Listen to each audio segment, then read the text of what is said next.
Chapter 4, page 28. Today we're going to take a look at the latest hot trend among art collectors, Aboriginal art from Australia.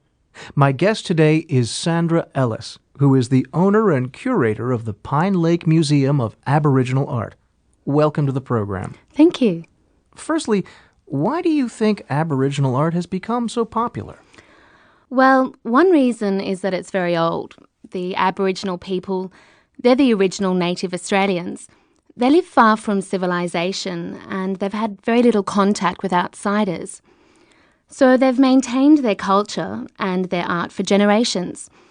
You can go to remote areas in Australia and see rock carvings that date back at least 30,000 years. And you can look at the paintings today, and these are done by the direct descendants of the prehistoric people. And you'll see the same images, the same symbols used in the art today. They've survived for thousands of years. I understand the art is connected to the belief system of the people in some way. Yes, to understand the art, you need to know a little bit about the beliefs of the Aboriginal people. All of the paintings refer to what they call the dream time. And what is that?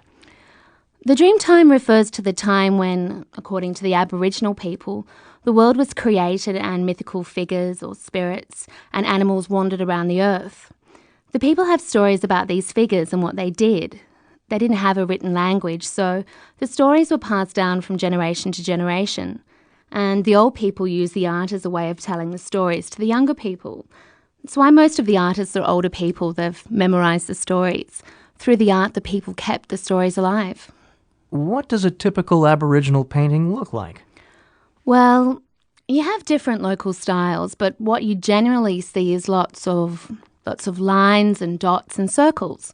So the effect is quite abstract and usually quite colourful, but you'll notice shapes and symbols that recur again and again. For example, there's a snake, which may represent water, or a river snaking through the desert. Other figures might represent animals or people. Some paintings work almost like maps. They show a particular place with waterholes and hills and camps even. These kinds of paintings are about a dreamtime story that happened in a particular place. But some of them also give information about the place, like locations of waterholes and trails and so on. I see. But the important thing is that for the artist, the art itself, the product, is really not important. It's the doing of the art, the process that's important. Traditionally, the paintings were done as part of a ceremony, and they were done as body painting or on the ground, and then they were washed away. So they were temporary. It's only recently, since the 1970s in fact, that the art has ever been done on canvas or paper, so that it can be kept and collected. But it's still the process really that matters to the artists. And yet their work now sells for tens of thousands of dollars. Hundreds of thousands, yes. One major painting sold for nearly $500,000 recently. There are artist cooperatives all over Australia, and collectors come from all over the world now.